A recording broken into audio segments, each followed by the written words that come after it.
हम लोग किसी के छत पे हैं, छत भी घर भी आधा डूब चुका है। अब हम लोग का भी मुश्किल है, अब हम लोग नहीं बच पाएंगे। हमारे बच्चे को रेख देख कर न करके इतना फोन कर रहे थे और फोन करते करते फोन ही बंद हो गया। उसके बाद कोई कांटेक्ट नहीं है। It was her dream to go to Kailasha, and she was so excited for years because she saved every penny from her um, money, her own money.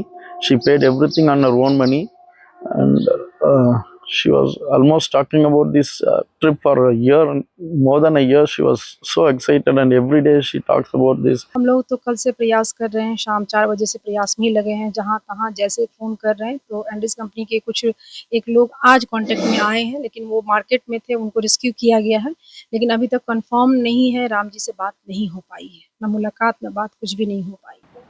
इन 3 तस्वीरों को देखिए। चेहरों पर चिंता है, दिलों में डर और आंखों में अपनों के लौटने की उम्मीद। नेपाल में आई महात्रासदी के बाद ऐसे सैकड़ों परिवारों के अपने लापता हैं। कोई बेटे की तलाश में है तो कोई भाई, और किसी को अब भी अपनी मां के सही सलामत लौटने का इंतजार है। नेपाल में आए इस जल प्रलय में कुल 288 भारतीय नागरिक लापता हैं। इनमें 73 लोग त्रिशूली पावर प्रोजेक्ट में काम कर रहे थे। इसके अलावा तमिलनाडु के 2 ग्रुप्स के 37 और 43 लोग कैलाश मानसरोवर यात्रा पर गए थे, जो लापता हैं। वहीं पश्चिम बंगाल के 32 और केरल के 3 लोगों के ग्रुप का भी पता नहीं चल पाया है। इनके अलावा एक टूर कंपनी के जरिए नेपाल गए अलग अलग राज्यों के 61 भारतीय नागरिक भी लापता हैं। नेपाल से अब तक 21 भारतीय नागरिकों को रेस्क्यू किया गया है। नेपाल त्रासदी को लेकर भारत के विदेश मंत्रालय के प्रवक्ता रणधीर जायसवाल ने बड़ा अपडेट दिया है। First group of 73 people who are working on Trishuli 1 power project.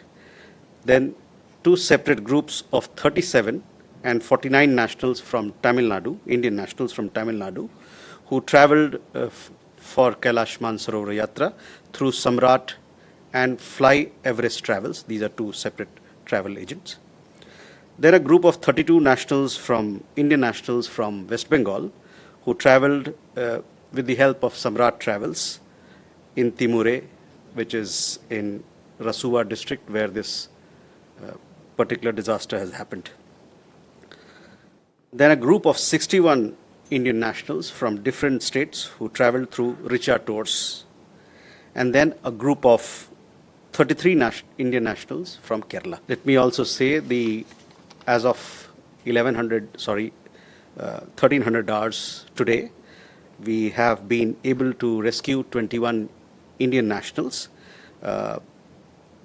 These 21 group of 21 people are from Tamil Nadu. जल प्रलय के बीच नेपाल के लिए मदद के हाथ बढ़े हैं। भारत ने पुरानी दोस्ती निभाते हुए C-17 विमान से करीब 35 टन राहत सामग्री नेपाल भेजी है। इससे पहले बुधवार को भारत ने C-130J विमान से करीब 10 टन मानवीय और मेडिकल सहायता पहुंचाई थी।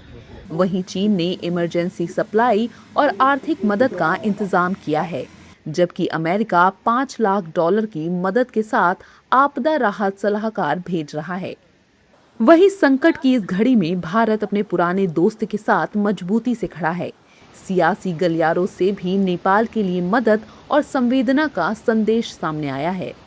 कल प्रधानमंत्री जी ने कॉन्डोलेंस मैसेज भी दिए हैं और प्रधानमंत्री जी ने इंडिया की ओर से जो असिस्टेंस ऑफर किया नेपाल में फ्लड विक्टिम्स के लिए, तो हम लोग सब कॉन्डोलेंसेस भी देते हैं, हम सहानुभूति जताते हैं।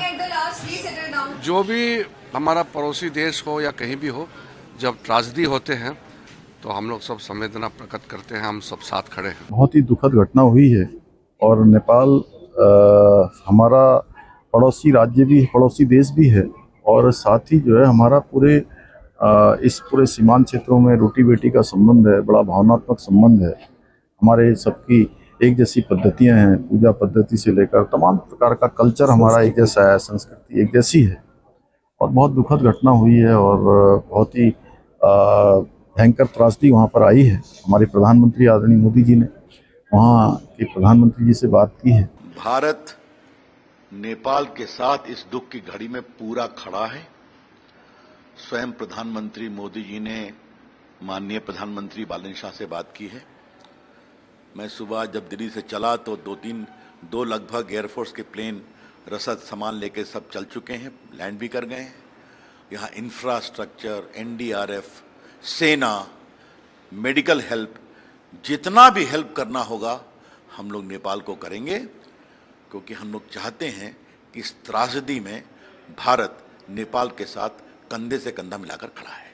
नेपाल में आई त्रासदी का दंश सैकड़ों परिवारों को गहरा दर्द दे गया है। अब तक इस प्रलय में मौत का आंकड़ा बढ़कर 270 पहुंच चुका है, जबकि करीब 1,500 लोग अब भी लापता हैं।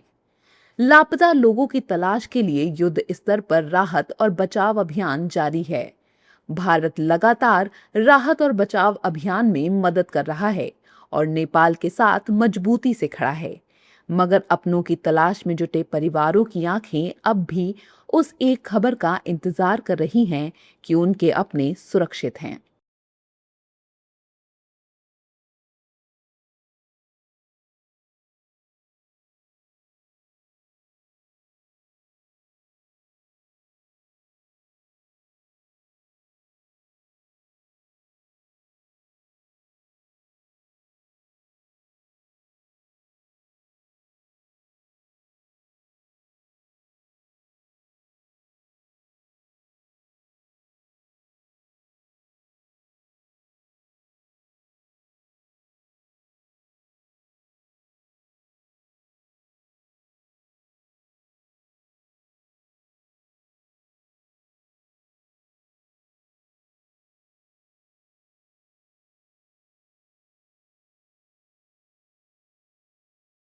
नेपाल में ऐसी बाढ़ आई है कि लोग, घर, सामान सब बह गए। बाढ़ की तबाही का आलम आप इस बात से ही समझ लीजिए कि अब तक इस बाढ़ ने 332 जिंदगियां ली हैं, जबकि 1500 से अधिक लोग अभी भी लापता बताए जा रहे हैं। 1500 लोग, सोचिए इनमें सभी जिंदा होंगे इसकी कोई भी गारंटी नहीं है। मतलब ये कि नेपाल की तबाही ने पूरी दुनिया को स्तब्ध कर दिया है। बाढ़ की वजह से कई क्षेत्रों का परिवहन, सड़कें बुरी तरह प्रभावित हुई हैं।